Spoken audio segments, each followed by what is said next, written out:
what's crackalackin' Challenger? I'm your host, James Morelan. Today we are doing something amazing. We are setting up a 10-gallon aquarium. So guys, I love 10-gallon aquariums. They're one of my favorite because they're so small and they're amazing. And they are also very common in the industry. Oh yeah, shameless plug. Make sure y'all get the Challenger wallpaper, link in description. But we're gonna be doing something that I've never done, which is actually a matin filter, and I hopefully will be making a video, but I have to give a huge shout out to Peter. Thank you so much. He hooked me up with an amazing amount of stuff. He also loves fish. He sent me this, and he's basically been doing this his whole life, and he's actually started breeding some cichlids, so thank you so much. I'll also be sending you a letter, but it means a lot, and that's what I love about the fish community. I love how we all work together toward one goal, which is keeping fish, and that's just awesome. Hashtag Challenger. But matin filters are interesting. This is meant for a 10-gallon, which is great because that's what we're setting up, but it works similar to a sponge filter, except the entire thing is on one side, and it's great because you can have your heater back here. But this is a video I've kind of wanted to do for a while, but I was actually supposed to be doing a different video, but the footage got messed up, so I had to charge this camera to film. But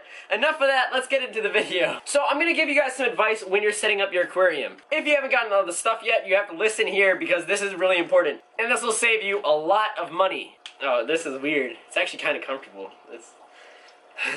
If you want to save money, try going to a bigger store. I'm not going to recommend you guys to go directly to Petco, but I mean, their prices are extremely cheap, especially when you're starting out. That's where I started. I think I also got some stuff from Walmart. But one way to save an extreme amount of money at Petco is looking up the prices on their website. Their website, I think it's like petco.com, maybe a link in the description for it. But when you look on their website, prices are usually 30% cheaper, like almost all the products. The other day I went to buy one of the salt things for my saltwater tank, and I saved like $3, which is definitely worth it. I mean, I'm just saying that's one way you could save money, and also looking online, because online things on Amazon are extremely cheap.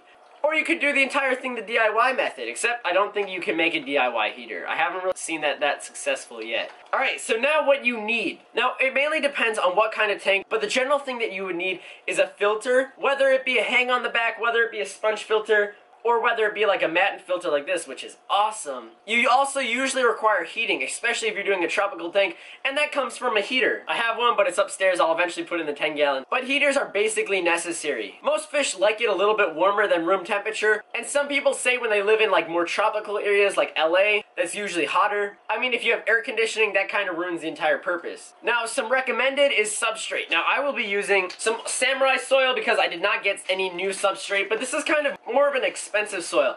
I'd recommend some cheap sand. You can even use play sand for like $3 for a huge bag. That's even more than you would need for a 10-gallon. And then they also have colored bags, which a lot of people ask me where I get my black sand from, and that's just the Petco brand. I mean, no hate on them, but I mean, it's just easier. Now let's go over there and set everything up. Alright, so here we are in front of the 10-gallon, and here is the filter I will be using, but you can also use one of these sponge filters. And these things are very cheap. I think you can find them on eBay or Amazon for like $1. Like, very cheap, but I think this one's a little bit more expensive than those cheap ones. So this matin filter is very interesting because you shove it basically like this.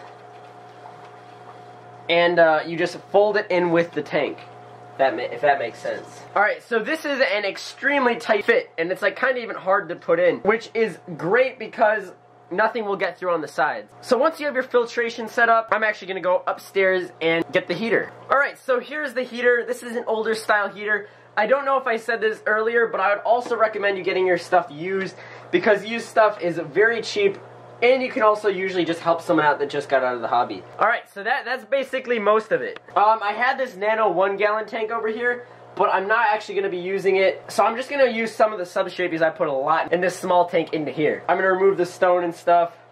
Oh yeah, we're also going to be aquascaping with some stone. Alright, so I'm just going to pour the water in here. Now, I really like Samurai soil. It's great for shrimp tanks. But yeah, I didn't even say what this tank was. This hopefully will actually be a betta fish tank. I should be getting an extremely fancy one relatively soon, honestly. Oh yeah, I didn't talk about cycling your aquarium. There are a lot of videos. I will link some to some of my favorite YouTubers down below. But cycling is another important aspect of your fish tank. But I am actually going to be speeding up using some tactics, which we could talk about in a different video if you guys want that. But yeah, I'm just going to smooth out the soil. Now usually it's good to have a base layer with your samurai soil just because it's a little hard to put plants in here. And this will be a planted tank. Like right here, I'm just going to shove a plant. There will be a link down below for Justin's from H2O Plants. 20% off your order. But let's do some aquascaping. So I'm sorry if this is kind of rushed, but it's kind of a rush video. So here's my aquascaping stone bucket. I actually need to get some more stone. But it has a lot of nice stone that I'm able to use. And it looks usually great. I'm going to be using a combination of Ceru stone, maybe even some lava rock, and actually maybe even some dragon stone. I really like dragon stone, but it's a fairly expensive stone that I don't have a lot of. Now here's another fully aquatic plant. It's actually a boost plant, and I like these type. I got it from H2O Plants per usual, but I'm going to open it up and put it in. So this was actually in some rock wool, which is that kind of substrate, but I really like the look of these plants. There's a huge amount of texture on them. That's one of the reasons they're one of my favorites. Alright, so I'm gonna go fill up my bucket and pour in some of this water. Yo, this is actually pretty heavy. I guess I'll have to rescape it, but that was way too heavy to keep carrying.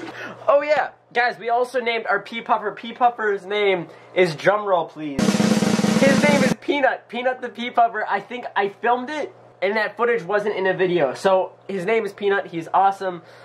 So yeah. Alright, back to the other camera. Alright guys, so that was a shorter video. I hope I covered most things. If you have any other suggestions, drop them down below. But I mean, that's basically the basics. I hopefully should have another video for when you start your very first tank. I mean, this is kind of like that. But maybe a little bit more information on cycling a tank, because that is important. But yeah, make sure you guys check out the merch down below, as well as the wallpaper site down below. I'll catch you on the Flippy Flop. See y'all later. Bye.